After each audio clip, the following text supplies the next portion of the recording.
नमस्कार, माझे नाव हर्ष काँग्रेस पाटील, जिल्हा परिषद केंद्र शाळा मांगूर, इयत्ता 7वी। मी तुम्हाला डॉक्टर बाबासाहेब आंबेडकर यांचे विचार, कार्य आणि संविधान याबद्दल माहिती सांगत आहे।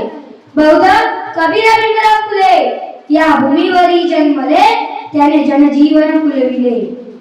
अंधार संपला तरीही प्रकाश रेंगाळत राहतो, अंधार संपला तरीही प्रकाश रेंगाळत राहतो। सहवास संपला तरीही आठवणीचा सुगंध दरवळत राहतो, आठवणीचा सुगंध दरवळत राहतो। आकाशातील ग्रह तारे जर माझे भविष्य ठरवत असतील तर माझ्या मेंदूचा आणि माझ्या मनगटाचा काय उपयोग? आपल्याला कमी पडेल, लाज वाटेल असा पोशाख करू नका। तुमचा पोशाख तुमची सुंदरता आणि इज्जत दोन्ही वाढवेल। अन्याय करणाऱ्यापेक्षा अन्याय सहन करणारा मोठा गुन्हेगार असतो। विश्वास देवावर नाही तर स्वतःच्या मनगटावर ठेवा। मी नदीच्या प्रवाहाला वळवणाऱ्या भक्कम खडकासारखा आहे। वाघ बनून जगा, म्हणजे तुमच्या वाट्याला कोणीही जाणार नाही। 100 दिवस शेळी होऊन जगण्यापेक्षा 4 दिवस सिंहासारखे जगा, 4 दिवस सिंहासारखे जगा। शिक्षण हे वाघिणीचे दूध आहे आणि जो तो प्राशन करेल तो वाघासारखा गुरगुरल्याशिवाय राहणार नाही, वाघासारखा गुरगुरल्याशिवाय राहणार नाही। हे डॉक्टर बाबासाहेब आंबेडकर यांचे विचार होते। आता आपण बोलूया त्यांच्या शैक्षणिक कार्याबद्दल।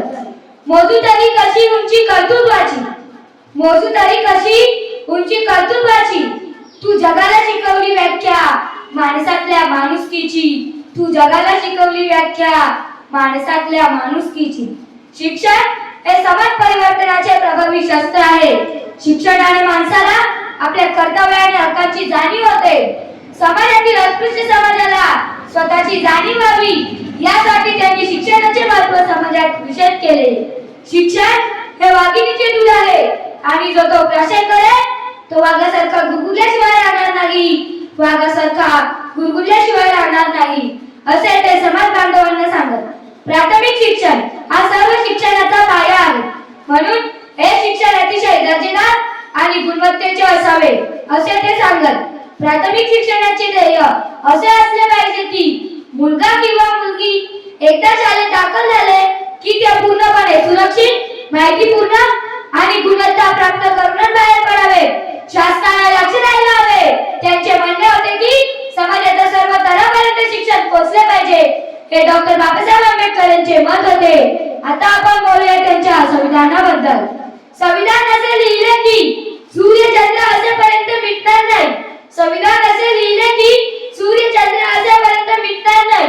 ऋण बाबासाहेब आंबेडकरांचे या जन्मात मिटणार नाही, या जन्मात मिटणार नाही। भारतीय संविधान हे जगातील सर्वात मोठे हस्तलिखित संविधान आहे, जे प्रेम बिहारी नारायण रायजादा यांनी आपल्या हाताने इटॅलिक स्टाईल मध्ये लिहिले होते। भारताचे संविधान 25 भागांमध्ये विभागलेले असून त्यात 448 आर्टिकल्स आणि 92 पत्रके आहेत। भारताचे संविधान लिहिण्यासाठी जवळजवळ 6 महिने इतका कालावधी लागला होता।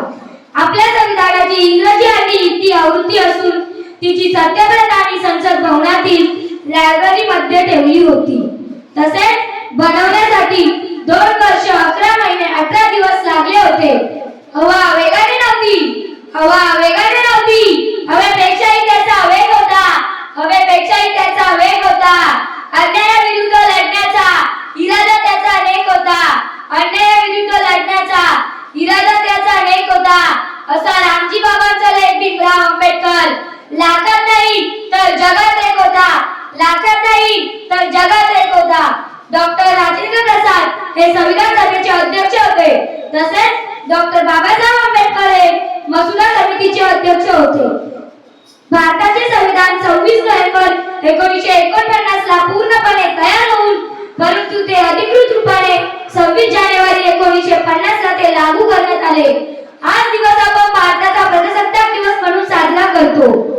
डॉक्टर बाबासाहेब आंबेडकर हे मसुदा समितीचे पहिले अध्यक्ष तसेच भारताचे पहिले कायदेमंत्री झाले। सर्व लोक त्यांना भारताचे शिल्पकार म्हणून ओळखत। जाता जाता एवढेच म्हणेन, जाता जाता एवढेच म्हणेन, करून जीवाचे रान, करून जीवाचे रान, तिला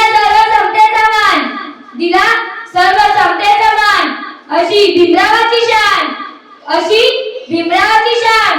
लिहिले भारतीय संविधान, लिहिले भारतीय